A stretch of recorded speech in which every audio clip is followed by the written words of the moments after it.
Mesdames, Messieurs, bonjour et bienvenue sur cette nouvelle vidéo où nous allons aborder autre chose par rapport aux vidéos précédentes. Nous allons parler du CV. Alors le CV, qu'est-ce que c'est? Le CV, ça vient d'une expression latine, curriculum vitae, qui veut dire littéralement carrière de la vie. Alors dans un CV, généralement, on va y afficher ce qu'on pourrait appeler la Sainte Trinité, c'est-à-dire les formations qu'on a eues pendant sa scolarité, les formations professionnelles, et les formations qui peuvent avoir lieu en dehors du cadre professionnel. Des formations d'arbitre, les expériences professionnelles proprement dites, et les compétences d'une manière générale. Alors oui, on peut effectivement, comme le dit ce cher cavalier, on peut également rajouter tous nos hobbies, donc toutes nos expériences liées à une activité sportive, ou alors à des activités genre je fais du montage audio, du montage vidéo, je participe comme bénévole à des reconstitutions historiques. Ça peut toujours marcher. Vous aurez également, et ça c'est évident, votre identité, nom, prénom, âge, adresse, numéro de téléphone pour vous joindre et email pour vous répondre. Mais concrètement, un CV, à quoi ça sert? Eh bien derrière en fait toutes ces compétences, ces formations, ce listing des formations, on veut découvrir le candidat qui se cache derrière ce CV. Parce qu'un CV, tout le monde peut en faire. On peut carrément inventer un CV de toutes pièces. Mais ce qu'on veut surtout voir en tant que recruteur, c'est qui est le candidat. Donc on a tout intérêt à être différent des autres, surtout pour un même poste, où on se bat en général pour avoir le poste.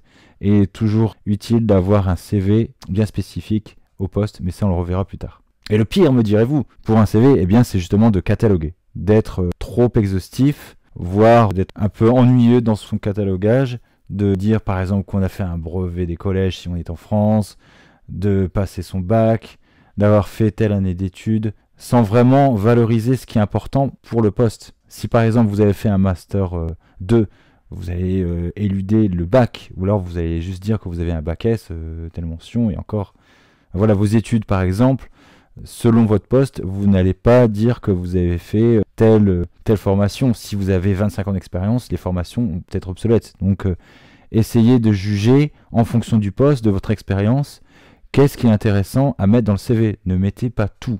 Voyons maintenant l'origine du CV. Il faut remonter au XVe siècle avec Léonard de Vinci, un des plus grands génies scientifiques et artistiques de la Renaissance, pour voir apparaître le tout premier CV. Car en effet, Léonard de Vinci a eu l'occasion d'écrire une lettre vantant ses mérites auprès du duc de Milan, car ce dernier recherchait des ingénieurs dans le génie militaire. Mais Léonard de Vinci n'avait pas d'expérience. Il a donc rédigé une lettre de motivation listant toutes ses compétences qu'il pourrait mettre en œuvre pour le duc de Milan.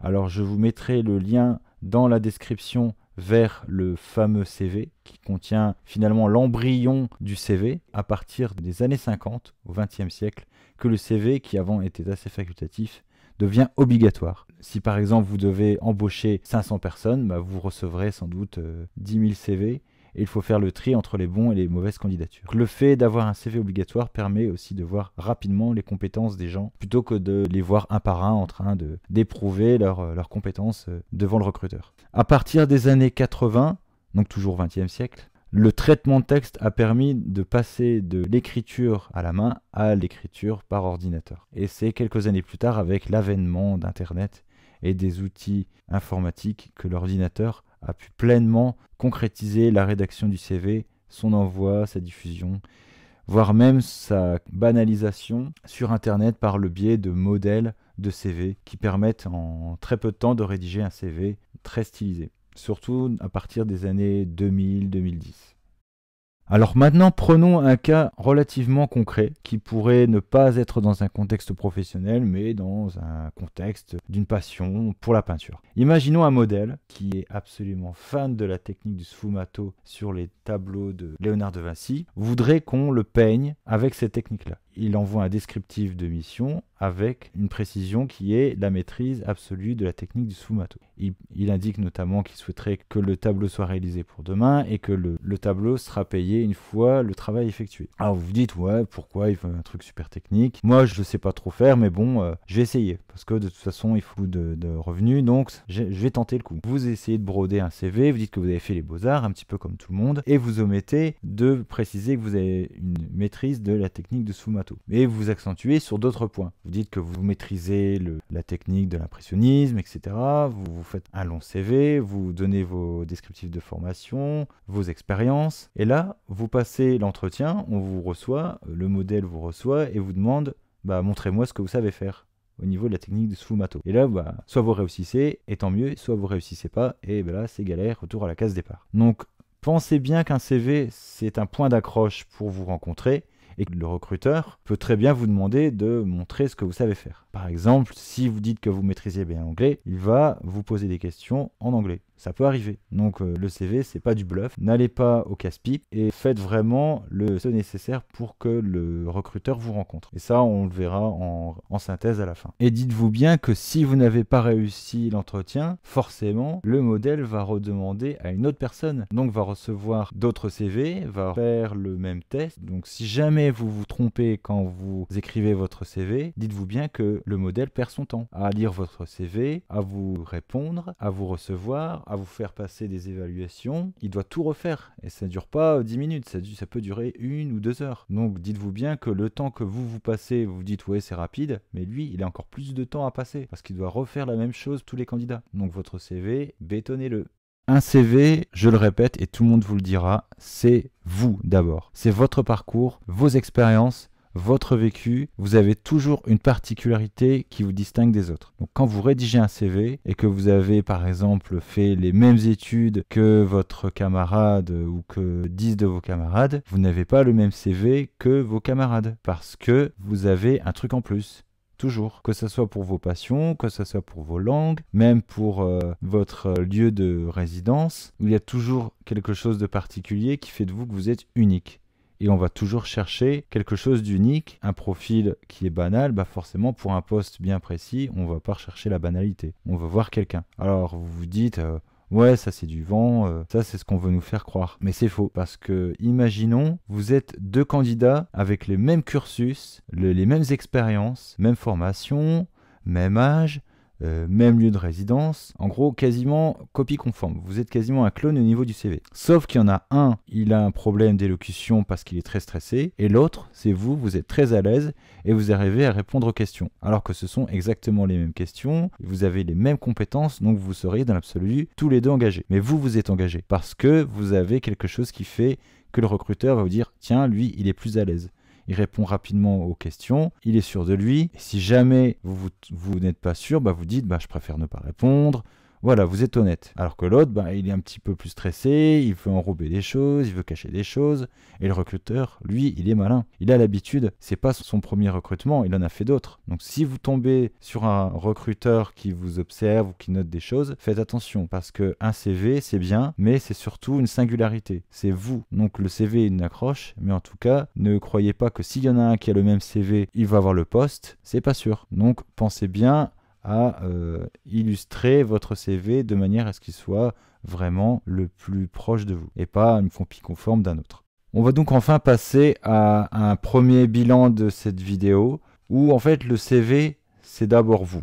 Donc pour un vrai CV qui soit gagnant à quasiment tous les coups, l'idéal n'existe pas, il faut d'abord faire un bilan actuel et sincère de toutes ses compétences. Donc même celles qu'on croit qu'on n'a pas mais qu'en fait on les a. Donc ça c'est le plus difficile.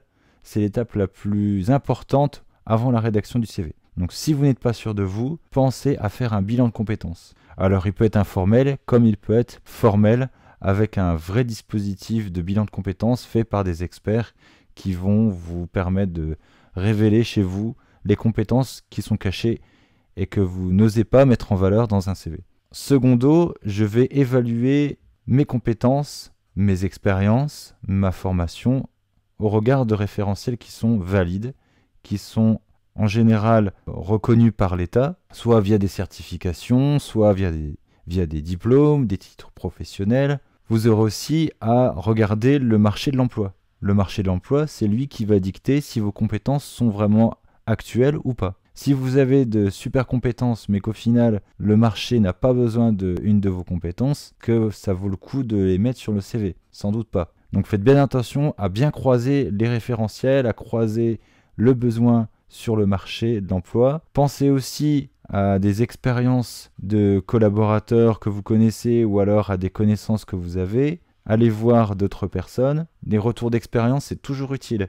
Si vous allez dans des forums, vous aurez aussi des professionnels qui vous donneront leur vision. Pensez à aller voir des vidéos, aller sur les réseaux sociaux pour avoir des retours de candidature, avoir des interviews de recruteurs. Vraiment, allez à la recherche des informations pour être vraiment pertinent dans votre CV. Et enfin, tertio, vos compétences, ce sont vous et vous seul. Par contre, ne mettez pas tout et mettez vraiment un point d'honneur à ce que votre parcours soit valorisé et singulier. Vos expériences, votre personnalité doit transpirer quasiment dans le CV pour permettre la rencontre. C'est ça qui est important.